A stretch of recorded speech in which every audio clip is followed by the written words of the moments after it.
Otro caso. Esta paciente fue enviada a ultrasonido por el cirujano plástico. La paciente tiene 52 años de edad, tuvo implantes de silicón, se rompieron y se los quitaron. Pero tuvo extravasación del silicón que ella sabe que tiene en las axilas y quiere que se los quite el cirujano plástico, porque ella sabe, ha leído o googleado que el silicón hace daño. Y entonces en el ultrasonido, pues encuentro esta imagen característica que se denomina en tormenta de nieve. Múltiples focos de tormenta de nieve en las axilas. Y bueno, pues esta es la imagen característica del silicón. Pero así como poder marcárselas o referirlas para que hagan una cirugía para extraerlas, pues realmente no está. Entonces yo les sugerí que se hiciera una resonancia magnética y es lo que les voy a presentar a continuación. Entonces la paciente se hace el estudio de resonancia magnética, se la hace simple y contrastada. Y aquí tenemos diferentes secuencias en las que saltan a la vista las imágenes hiperintensas en ambas regiones axilares. Estas lesiones son características de los silicomas y fíjense que hay también inclusive un ganglio aquí en la cadena en la mamaria interna, en la cadena de la mamaria interna. Entonces, bueno, pues se le envió el caso al cirujano plástico y el cirujano plástico le dijo a la paciente que realmente iba a estar un poco complicado hacer la linfadenectomía. Las consecuencias podrían ser severas, como sabemos de la resección linfática. Una cosa que llama la atención es que estos ganglios refuerzan moderadamente con el contraste. Y bueno, se pregunta uno si es silicón, ¿por qué en un momento dado podrían presentar reforzamiento o por qué pues, tendrían vascularidad? Y bueno, encontré algunas causas. Pero déjenme platicarles algo de la inyección libre de silicón. En teoría ya no se usa. Se usaba para aumentar el volumen glandular en lugar de los implantes, pero la FDA lo prohibió en 1992. Las complicaciones pues son múltiples, como son granulomas, fibrosis, adenomegalias, adenopatías, y de hecho se han llegado a encontrar en diferentes partes del cuerpo, en el hígado y en partes distantes, las partículas de silicón. Esa es la imagen más característica de una señora que se ha inyectado silicón, una paciente con silicón, y en ultrasonido son imágenes que no nos dejan ver nada. Es muy difícil investigar, detectar una lesión neoplástica en este tipo de pacientes. Por lo tanto, la resonancia magnética es una herramienta muy útil en la búsqueda de procesos neoplásicos. Dentro de ellas, la resonancia magnética juega un papel muy importante y hay algunos artículos como este del British Journal of Radiology que comparan las diferentes modalidades como son el ultrasonido, la tomografía con energía dual, PET-CT, mamografía, pero de todos ellos destacan que la resonancia es uno de los más útiles y de los mejores. Finalmente, la paciente no se animó a operarse, se desanimó, lo cual creo que es muy acertado. Hay la tendencia a pensar que el silicón extravasado produce alteraciones sistémicas de fibrosis y cosas, enfermedades sistémicas, lo cual no se ha demostrado, es nada más un mito, es un rumor. Hasta donde yo sé, no hay una demostración de que esto suceda. Pero respecto a la pregunta de por qué los ganglios o esas imágenes de silicón refuerzan, esta podría ser una de las respuestas. En este artículo nos hablan que los granulomas la reacción de células gigantes, granulomas, tienen un proceso inflamatorio agudo y sí pueden presentar reforzamiento. Entonces, en este artículo nos mencionan que una granuloma que refuerza debe de categorizarse como BIRATS 4. Por lo tanto, debería de ir a biopsia. Y lo que ellos proponen en esta revisión es que no, que se puede quedar en categoría 3 porque el problema inflamatorio no es necesariamente neoplásico y no es indicativo, según ellos, de mandarlo a biopsia, complicando más el manejo de la paciente. Bueno, pues lo tenemos ahí a la mano como un detalle también a considerar, sabiendo entonces que un granuloma por silicón que refuerza podría ser una situación benigna.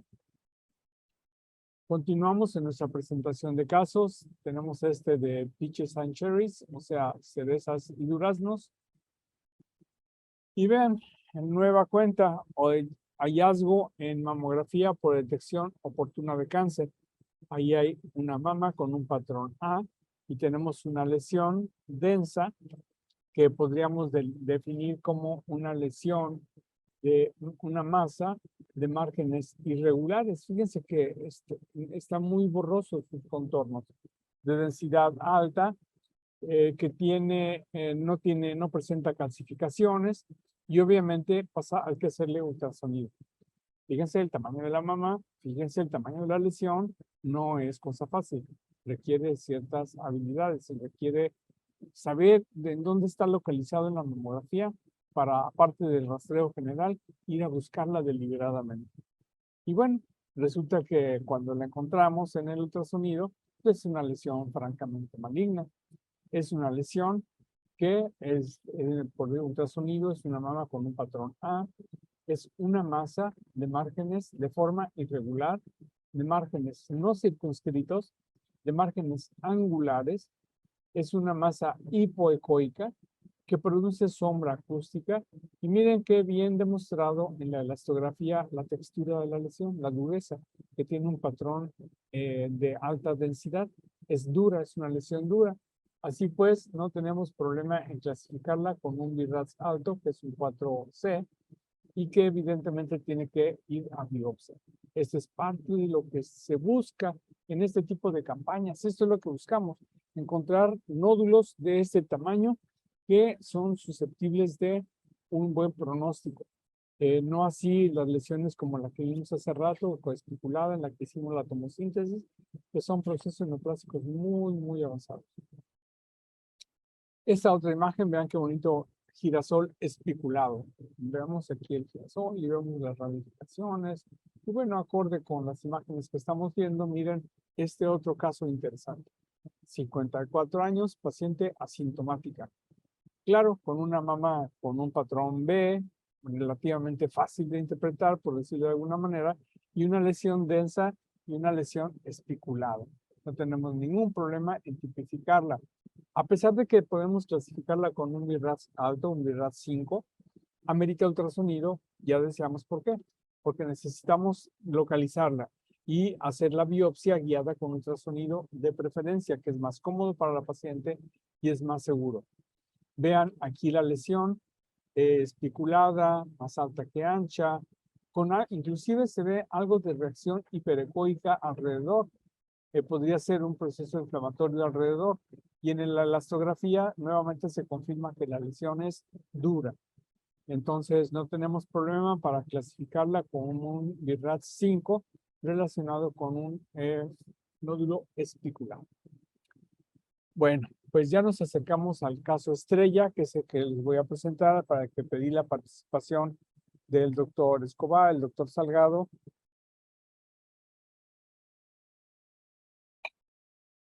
Y vean, mea culpa. Me toca esta paciente de 85 años de edad con masa palpable. Me la mandó el doctor Agustín Escobar. Me dice que le palpa una lesión. Le hacemos la mamografía a la señora de 85 años y encontramos este nódulo. Es una mama con un patrón A, adiposa, básicamente, y tenemos un nódulo de márgenes circunscritos. Vamos a poner aquí una amplificación, pero fíjense que en el interior tiene unas calcificaciones que consideramos calcificaciones pleomórficas. Pero la lesión está muy bonita, la lesión está muy bien delimitada.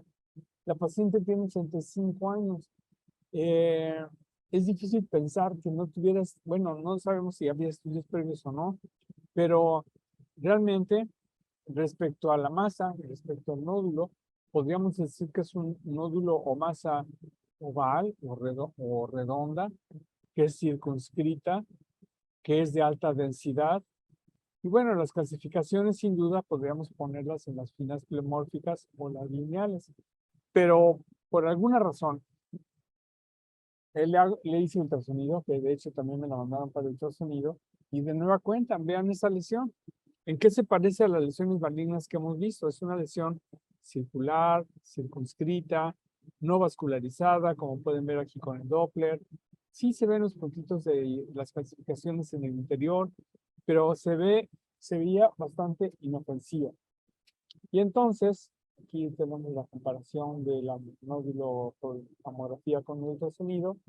Y entonces la doy como tumor en mama derecha, que considero BRAF 3 ante la duda, y recomiendo un seguimiento en 6 meses con ultrasonido. Lástima que no podemos dialogar aquí ampliamente con los pares, con los radiólogos, con los ginecólogos, para que pudieran dar su opinión, o más bien para ver si alguien concuerda conmigo, pero pues la reporté como tal. Y le dije al doctor Escobar, pues ¿sabes qué? Seguimiento en 6 meses y la revisamos en 6 meses. Bueno, pero pues no me quedé tranquilo. Y resulta que me quedé con la espinita clavada de decir, bueno, el nódulo se ve bonito, pero esas microcalcificaciones. Y bueno, pues como sale el meme, ¿verdad? Ya vas a dormir, sí, ya cállate. ¿Estás seguro que es un BRAF 3? Y al día siguiente lo que hice fue ir a tomar el teléfono y hablarle a 2 personas a las que les tengo confianza, tanto de vista personal como profesional. Y entonces le hablé al doctor Hugo Rico, le pasé el caso, se lo comenté, y le dije, ¿qué opinas? Y pues la titubeó un poco y me dijo, ay, Doc, es que el sesgo aquí es que tiene 85 años y es un nódulo que se ve muy tranquilo, como que la pensaría uno de invadirla, ¿verdad? Pero en sentido estricto, yo la daría como BRAF 4. Oh my God, y el primer coscorrón que me di. Entonces le hablo a la doctora Berenice Pérez, que también es una buena amiga y le tengo toda la confianza del mundo. Le mandé el caso y lo mismo, otro coscorrón. Entonces, ¿qué hice? Pues corriendo, me fui al teléfono y le hablé al doctor Escobar. Le dije, Agustín, es BRAF 4, es BRAF 4, hay que mandar la biopsia. Olvida lo que te dije. Y entonces Agustín lo que hizo fue mandársela al gineco-onco. Y el doctor Iván de Jesús Salgado, quien, por cierto, no sé si está por aquí en los presentes, a ver si casualidad se pudo conectar. El doctor Iván de Jesús Salgado recibió a la paciente y le hizo la biopsia. Y entonces se lo mandó a otro de nuestras amigas, a la doctora Ariadna Heredia, Betsy, quien nos hizo el favor de ver la pieza y me mandó el resultado histopatológico. Y que ese que le vamos a pedir que nos comente. Nada más tengo estas 2 imágenes, pero seguramente ya nos puede dar su opinión de lo que vio, de esa imagen. Bueno, pues es un poco complicado hacer diagnóstico con un par de imágenes, pero generalmente trato de poner imágenes que sean contundentes o representativas de lo que estamos diagnosticando. Y en este caso, pues no se necesita tener demasiados conocimientos de histología de mama para saber que esto pues no es mama, ¿no? Lo que estamos viendo ahí. No vemos formaciones túbulo-acinares, sino que estamos observando que hay una población celular infiltrante que está en grupos o sábanas dentro del estroma, que es lo que vemos de un color más claro que los grupos de células, que se ve fibroso, desmoplásico, y con algunas ahí esbozos de formaciones pseudoglandulares inmersas, ¿no? Pero en realidad esto pues estamos viendo que es un carcinoma ductal infiltrante de alto grado. Observamos ahí que tiene algún infiltrado inflamatorio intratumoral, que es lo que reportamos como linfocitos intratumorales, y no se identificó que hubiese componente in situ. Esto quiere decir que viésemos la lesión precursora al carcinoma infiltrante, que es la proliferación dentro del ducto. Aquí ya eso ya se borró y estamos viendo nada más lo que es el componente infiltrante, ¿no? Entonces aquí lo clasificamos previamente, nada más por comentar, como un grado 3 de Nottingham. Quiere decir que ya no forma ductos, que es pleomórfico y que tiene alto índice mitótico. ¿Y algún comentario sobre? Sí, pues aquí podemos ver los anticuerpos de inmunohistoquímica que hacemos de manera regular, que digamos el panel básico de mama, podríamos decir que son los receptores hormonales, estrógeno, progesterona, HER2-Neu y Ki-67. En este caso, que vemos que la paciente fue negativa para estrógenos, progesterona y HER2-Neu con un índice de proliferación del 50%, pues ya sería otro tema de qué manera se podría intentar ayudar en relación a que la paciente pues estamos perdiendo aquí las probabilidades del tratamiento antihormonal o el tratamiento y el anti-HER2, ¿no? Entonces habría que buscar otras opciones en cuanto a los tratamientos además de quimio, que uno de ellos podría ser, pues en este caso se sugeriría probablemente puede ser P53, citocratina 5 y 6 para ver si es basal-like y pues PDL1, ¿no? Que es otra opción también para poder buscar opciones para la paciente, pero pues eso ya el oncólogo lo comentaría. Pero sí se clasificaría como un subtipo molecular triple negativo, con un índice de proliferación del 50%. Muchas gracias, doctora. Doctor Agustín Escobar, ¿estás por ahí? Manifiéstate si eres tan amable. Buenas noches, Cela. ¿Me escuchas? Sí, Agustín, te escuchamos fuerte y claro. A tus Platícanos órdenes. tus impresiones, platícanos lo que piensas hasta este momento. Bueno, mira, esta paciente yo la vi por primera vez con esa masa palpable. Te la mandamos a mamografía. Lo que comentaste, se te quitó el sueño. A mí también, porque las calcificaciones esas que se veían eran las que me tenían un poco inquieto. Cuando me hablaste, que me dijiste, ¿sabes qué? Yo creo que no hay que esperar 6 meses, hay que hacerlo a los 3. Y volviste a hablar otra vez y ya como que habías consultado con el doctor Rico, ¿no? Entonces yo decidí definitivamente mandársela al doctor Iván Salgado, es un gineco-oncólogo al que le tengo mucha confianza. Y ahí fue donde él ya siguió todo el caso. Yo no he vuelto a ver a la paciente, se la derivé a él. Creo que en estos casos es como debemos de trabajar en equipo. Porque muchas veces uno como ginecólogo, pues le quito la mama. No, hay que hacer las cosas como lo están haciendo ahorita. Creo que es lo indicado. No sé si el doctor Iván esté por ahí para que nos pudiera dar el seguimiento clínico y cuál va a ser la decisión. Yo cuando hablé con él me dijo que probablemente era quirúrgico, pero que estaba esperando los marcadores. Desafortunadamente no se conectó, Agustín, fíjate. Pero bueno, ¿qué tan importante es? Podría ser en este caso lo que me sesgó, que es la edad, no respecto al diagnóstico, sino respecto al tratamiento. Agustín. Sí, hasta donde yo hablé con él, hará como unos 8 días, entre 8 y 10 días, que me dijo que estaba esperando los marcadores. Hasta ahorita los veo que ya los tienen. Él me decía que lo más probable es que fuera quirúrgico, pero no sé qué piense ahorita, ya después de los marcadores, no he platicado con él. ¿La paciente funcionalmente está bien? Sí, la paciente está perfectamente bien.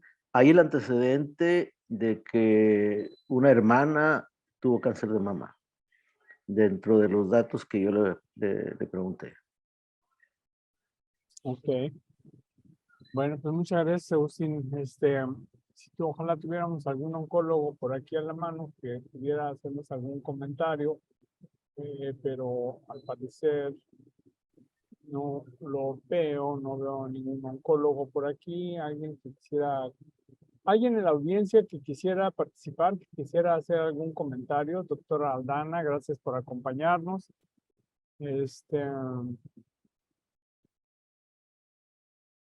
Alguien que quiera opinar, ¿no? Bueno, lo que efectivamente aquí el punto es cuál es el tratamiento a seguir. En un caso difícil, porque es ser un triple negativo, pero insisto que la edad de la paciente tiene mucho que ver.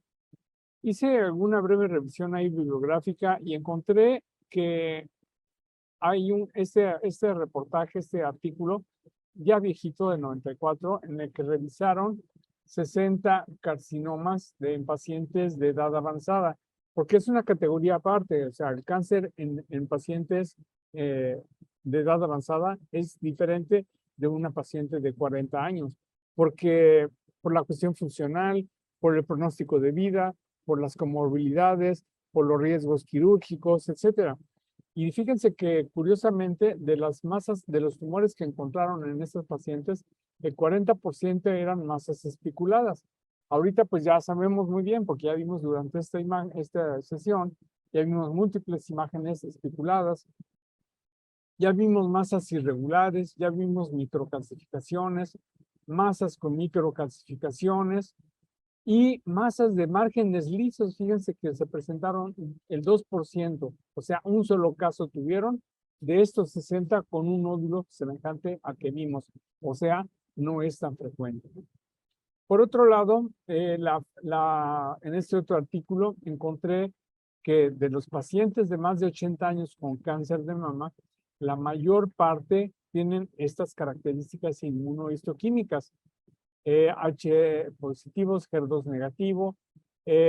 Triple negativo solo son entre el 10 y el 15% de los cánceres en mujeres de edad avanzada, de más de 80 años. Y obviamente el tratamiento tiene mucho que ver con las expectativas de vida de la paciente. A eso iba dirigida mi pregunta y es donde me gustaría saber la opinión de los oncólogos o oncólogos geriatras, que habría que ya abrir una rama, una subespecialidad al respecto, porque el tratamiento definitivamente sería un poco distinto. Encontré también, por ejemplo, este artículo del 21 de una paciente de 103 años de edad a la que se le detectó esta lesión especulada con retracción del pezón. Evidentemente, me ha tocado ver en pacientes de edad avanzada, cánceres muy avanzados, ¿saben por qué? Porque les da pena y no se quieren hacer mamografía. Son pacientes ya de mucha edad, que son muy pudorosas y no se dejan hacer la mamografía. De manera que la primera que se hacen encontramos lesiones como esta. Entonces, lo que dicen ellos es que la edad hay que tomar en cuenta el factor de primum non nocere, es decir, primero no hacer daño, es decir, que el manejo sea correlativo con las expectativas de vida de la paciente. Eso se los dejo ahí y bueno, en este caso creo que tiene mucho que ver. Es importante saber que la paciente está en buenas condiciones y es funcional. Porque en algunos casos, por ejemplo, esta paciente lo que hicieron fue hacer una cuadrantectomía con anestesia local.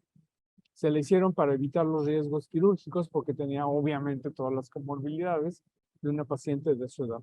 Y la paciente evolucionó bien y bueno, pues digamos que tiene un buen pronóstico. Si tiene 103 años, pues seguramente el pronóstico es muy favorable. También revisé algunas cuestiones de causas de errores y más frecuencia de errores en imagen mamaria.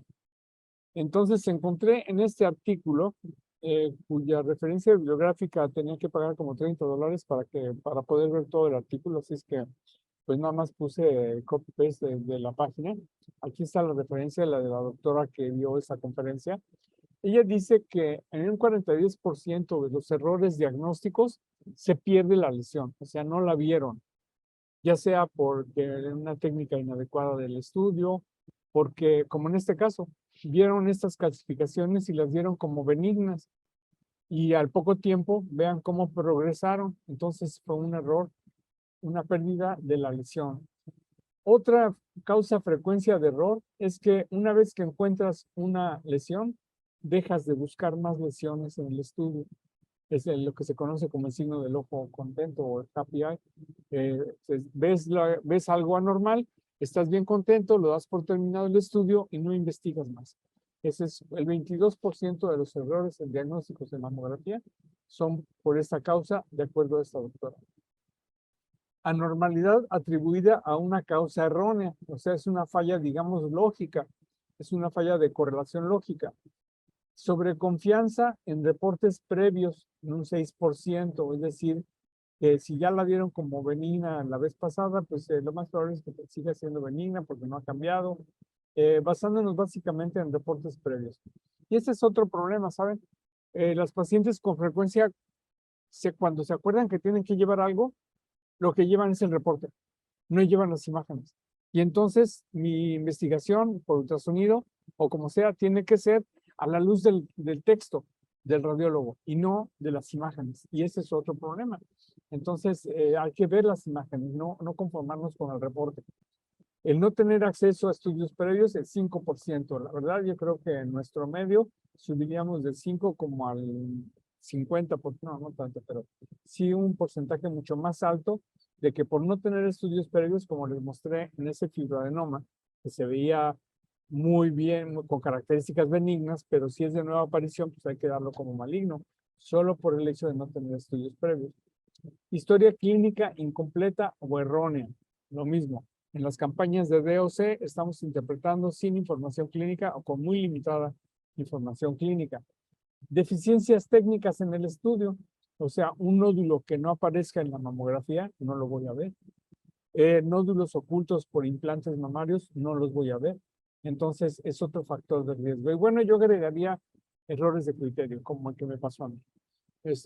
Fue una ofuscación porque por las puras microclasificaciones era efectivamente un MIRAS 4 y ya vemos el resultado que la paciente, bueno, se va a atender adecuadamente, pero les recuerdo la sesión que tuvimos hace un mes o 2 meses con el doctor Alfredo Ornelas, en la que él nos mencionaba la importancia de ser multidisciplinarios, la importancia de interactuar con el clínico, con el cirujano y con otros radiólogos. Generalmente no podemos estar 100% seguros siempre de nuestro diagnóstico y si dudamos no pasa nada si le pedimos la opinión a gente que consideramos que tenemos confianza en sus conocimientos. Entonces, no hay que dudar, hay que pedir apoyo, hay que pedir ayuda y tratar de hacer medicina interdisciplinaria.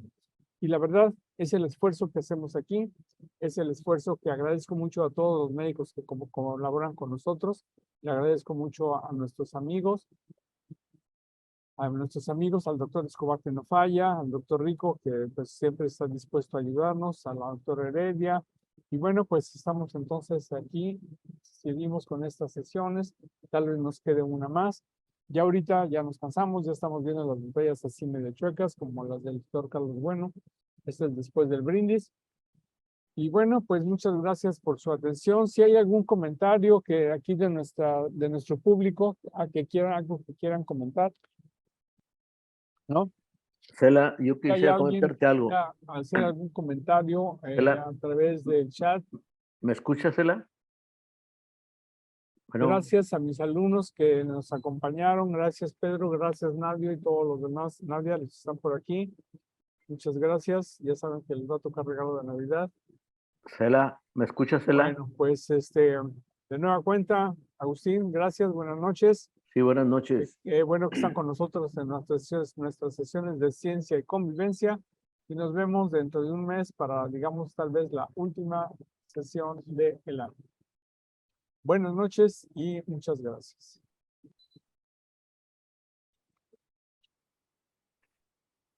¿El doctor qué? Agustín, perdón. Agustín, ¿querías decir algo? Sí, mira, Cela, una cosa que frecuentemente nos sucede. Esta paciente es de 84 años y le preguntaba yo cuál fue su última mamografía. No, pues, me dijeron que ya no lo necesitaba. Hay instituciones que dicen que ya no, a los 70 años le dicen que no se la hagan. ¿Verdad? Yo creo que ahí cuando menos insistirles en la autoexploración mamaria, porque esta paciente cuando le pregunté por una mamografía anterior, dice, no, como de los 70, 75 años me dijeron que ya no lo necesitaba. Es cierto, en las campañas de detección oportuna de cáncer se dice que de los 70 en adelante ya no es necesario el escrutinio rutinario, pero yo creo que es una exageración. Yo pienso que un estudio cada 2 años, autoexploración y una mamografía cada 2 años no creo que sea mayor problema, pero bueno, ¿quiénes somos para cambiar las guías?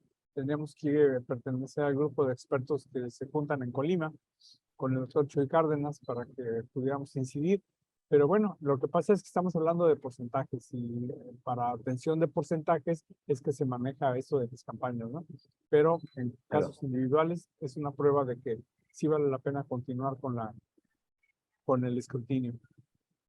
Muchísimas gracias y felicidades, ¿eh? Gracias por invitarnos. Al contrario, Agustín, gracias a ti por contar con tu confianza y gracias que no me hiciste caso y que la mandaste con el doctor. Pero bueno, yo ya había dicho que sí había que hacer. Bueno, pues buenas noches otra vez. Muchas gracias a todos y que descansen.